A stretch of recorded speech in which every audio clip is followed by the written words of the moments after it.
ওগো আল্লাহ, রূহটা কি? এটা আল্লাহকে জিজ্ঞেস করলেন বিশ্ব নবী হযরত মুহাম্মদ মুস্তাফা সকলে বলুন সাল্লাল্লাহু আলাইহি সাল্লাম। তিনি জিজ্ঞেস করলেন ওয়ায়াসালুনাকা আনির রূহ, রূহটা কি? আমার আল্লাহ উত্তর দিলেন কুলির রূহু মিন আমরি, রূহ হচ্ছে আমার আল্লাহর হুকুম। 30 পারায় আছে আল্লাহ কসম খেয়েছেন, কার? ফেরেশতার। কার বললাম? ফেরেশতার কসমটা কি? ওয়ান্নাজিয়াতি গরক। গরক শব্দের অর্থ হচ্ছে ডুব মারা। পানিতে বাচ্চারা পুকুরে ঝাঁপ দিয়ে ডুব মারে না, নদীতে ডুব মারে না, আল্লাহ এই শব্দ ব্যবহার করেছেন ওয়ান্নাজিয়াতি গরক। আমি কসম খাচ্ছি ওই ফেরেশতার আমার হুকুমে দ্রুত গতিতে তোমাদের শরীরে ডুব মেরে তোমাদের আত্মাকে হরণ করে নিয়ে আসে। তাহলে বোঝা গেল রূহ কার? সকলে বলুন আল্লাহ। নাম্বার 2, যে শরীরটা আল্লাহ দিয়েছেন এই শরীরটা কার খোরাক জানেন? মরে যাওয়ার পরে কবরে দেওয়ার পরে খায় কে? পোকামাকড়ে। কারা খায়? পোকামাকড়। তাহলে দেখা গেল আমার শরীর, আমার রূহ এগুলো একটাও আমার নয়।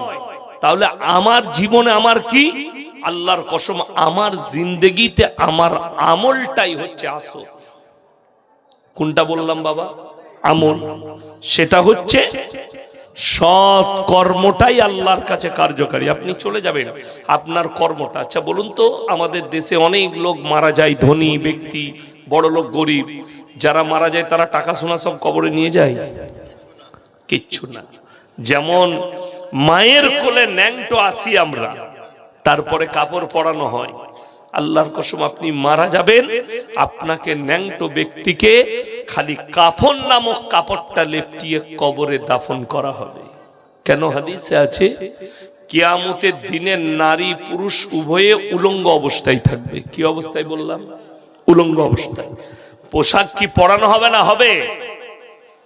জাহান্নাম আর জান্নাতে যাওয়ার পরে আল্লাহ পোশাক পরাবেন। জান্নাতি দিকে জান্নাতির পোশাক, জাহান্নামী দিকে জাহান্নামীর পোশাক পরানো হবে। কিন্তু পোশাক কিয়ামতের ময়দানে মানুষ ন্যাংটো থাকবে। মা আয়েশা সিদ্দিকা রাদিয়াল্লাহু তাআলা আনহা আল্লাহকে আল্লাহর নবীকে বললেন ইয়া রাসূলুল্লাহ, শুনে কাঁদতে লাগলেন যে কিয়ামতের ময়দানে নারীদের ইজ্জতের কি হবে। এত গুরুত্বপূর্ণ উত্তর আল্লাহর নবী সাল্লাল্লাহু আলাইহি সাল্লাম দিলেন। হে আয়েশা, কিয়ামতের ময়দানটা এত ভয়ানক ময়দান হবে, এত ডেঞ্জার আলম হবে, কেউ কারুর দিকে একটা মুহূর্ত তাকাবার সময় পাবে না। সাহাবীরা কাঁদতে লাগলেন, এত ডেঞ্জার সময়। দেখুন আমরা একে অপরকে দেখি, মারা গেলে মানুষ ছুটে দেখতে যায় না কতবার, যে আমার পরিবার মারা গেছে, আমার বন্ধু মারা গেছে, আমার প্রতিবেশী মারা গেছে, লোকরা দল বেঁধে যায়। আল্লাহর কসম কিয়ামতের দিনে পাশে দাঁড়িয়ে থাকবে, কিন্তু কেউ কারোর দিকে তাকাবার একটা সেকেন্ড, একটা মুহূর্ত সময় পাবে না। মানুষ অপেক্ষায় থাকবে আমার ডান হাতে আমলনামা আসবে না আমার বাঁ হাতে আমলনামা আসবে। এই যে আলমটা, এটা ডেঞ্জার আলম। চলুন ওই জন্যে সবাই জীবনে সৎ কর্ম করব, বলুন ইনশাআল্লাহ। এখন আপনারা যারা বসে আছেন, যারা চলে গেছেন আল্লাহ তাদেরকে কবুল করুক, যারা এখন বসেছেন এসে আরো আসছেন খাওয়া দাওয়া সেরে হাজত সেরে, তাদেরকে অনুরোধ করে বলছি ইমানদারির সঙ্গে বুকে হাত রেখে বলুন তো, আল্লাহকে সবাই আমরা বিশ্বাস করব? হাত তুলে বলুন ইনশাআল্লাহ। জোরে বলুন ইনশাআল্লাহ। হ্যাঁ, আল্লাহকে। আচ্ছা বলুন তো, আল্লাহকে বিশ্বাস করার ওয়াদা করেছি, তাইলে আল্লাহর হুকুম মানতে হবে না? হবে না বাবা? মানতে হবে। আল্লাহ যেগুলো নিষেধ করেছেন সেগুলো আর করা যাবে? কথা বলেন, করা যাবে না। আশা করি এই থানাটা দৌলতাবাদ নাকি? দৌলতাবাদ থানা, দৌলতাবাদ। যাই হোক, মিডিলে আছেন, এই দিকটা হরিহরপাড়া, এই দিকটা দৌলতাবাদ, ঠিক।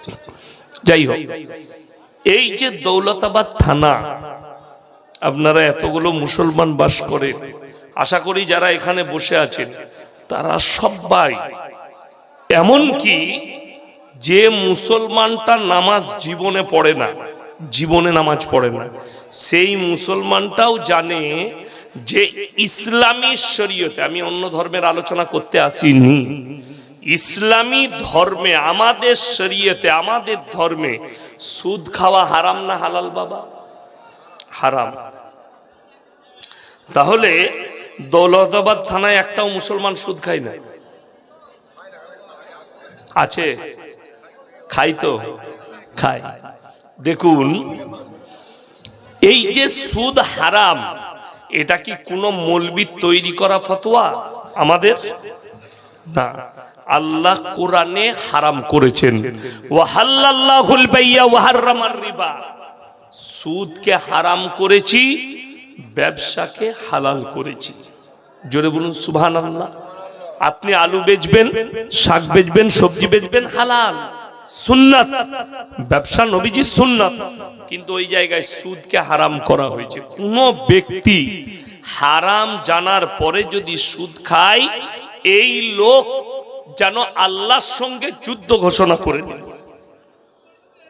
ইমানদারির সঙ্গে বলুন, যে লোকটা আল্লাহর সঙ্গে যুদ্ধ ঘোষণা করলো, এই লোক আর মুসলমান মুমিন থাকতে পারে? পারে না।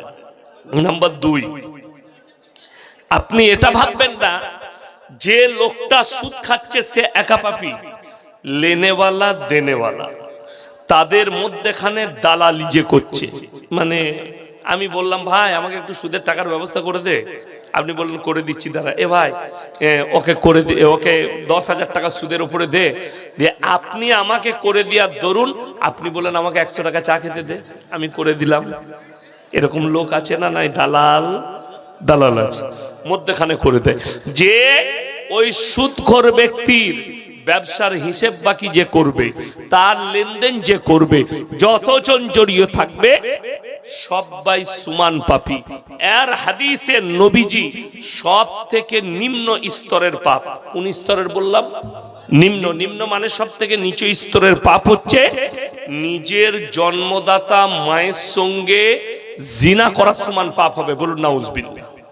কার সঙ্গে বললাম? জন্মদাতা মা, সৎমা নয়, যিনি জন্ম দিয়েছেন তার সঙ্গে জিনা করার পাপ হবে। এটা মাদ্রাসার জলসা তো, আমাদিকে মৌলবিদিকে অনেক জনা নাক ছিটকায়, আমাদিকে মৌলবিদিকে অনেকজন ধর্ম ব্যবসায়ী বলেন, শিক্ষিতরা, জ্ঞানীগুণীরা। আজকে আমি তাদেরকে চোখে আঙুল দিয়ে দেখিয়ে দেবো অরিজিনাল ব্যবসায়ী কারা। আমরা কি করতে চাইছি, আমরা সমাজকে কি বার্তা দিচ্ছি, আর তোমরা কি বার্তা দিচ্ছ? ইমানদারির সঙ্গে বলুন, আপনার এই দৌলতাবাদ থানায় গ্রুপ লোন, বন্ধন লোন নেই? আছে না নেই? আছে। এখন বেঈমান কাফেররা তাদের মেহনতে তারা কামিয়াবি লাভ করলো, করলো না? করলো না? আমাদের মেহনত শুনেলেন কত? মাদ্রাসা চলছে, গ্রামে গ্রামে, পাড়ায় পাড়ায় মাদ্রাসা চলছে না? চলছে। মসজিদ, মক্তব, জলসা, জুলুস আর ইস্তেমা, এত চলছে মেহনত, তারপরেও কিন্তু আমরা নাকাম। প্রায় 2 কোটির মতো লোক আমার বাড়ির কাছে পৈনানে ইস্তেমায় হাজির হয়েছিল। দোয়া করব, নেকি পাবো। মুর্শিদাবাদ, দিনাজপুর, গোটা ভারত, ভারতের বাইরের লোক, ফরেনের লোকও এসেছিল। আপনি গিয়ে দোয়া করছেন, আল্লাহ আমি ইস্তেমায় এসছি, আল্লাহ তুমি আমার দোয়াকে কবুল করে নাও। কিন্তু অরিজিনাল হচ্ছে আপনি দোয়া ইস্তেমাই করছেন, আপনার বউ হচ্ছে গ্রুপ লোনের হেড। ঠিক বললাম? রাগ করবেন না কেন? আমি কিন্তু আমার বক্তব্য আপনারা শুনেছেন, আমি কিন্তু কারো বাঁয়ে বোয়ানো লোক নয়। যদি তুমি গ্রুপ লোনের হেড হও, আর তোমার যদি হালাল মনে হয় যে আমার বউ গ্রুপ লোনের হেড আর এটা হালাল ব্যবসা, এটা করা যাবে, তোমার বাপের বেটা মৌলবীকে নিয়ে স্টেজে এসো, যদি হালাল প্রমাণ করাতে পারে, বাই ক্যামেরা চলছে, আমি আর জীবনের সমাজের বুকে এমনকি মুর্শিদাবাদ আর জলসা করবো না। চ্যালেঞ্জ যতগুলো আছে কেটে দেবো, এটা আমি চ্যালেঞ্জ ছুড়লাম।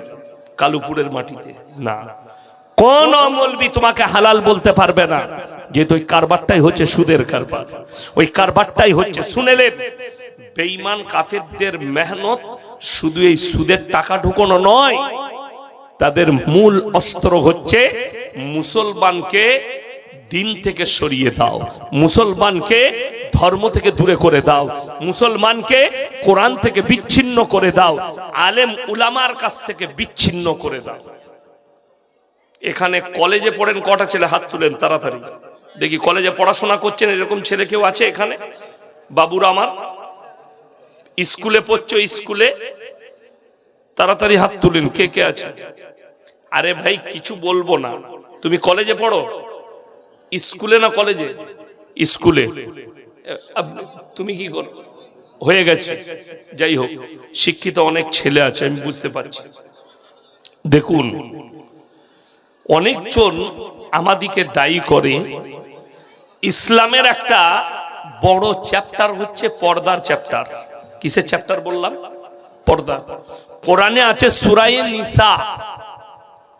পৃথিবীতে কোন ধর্মে নারীদের এত মর্যাদা দেওয়া হয়নি ইসলামে যেটা দেওয়া হয়েছে। জোরে বলুন সুবহানাল্লাহ।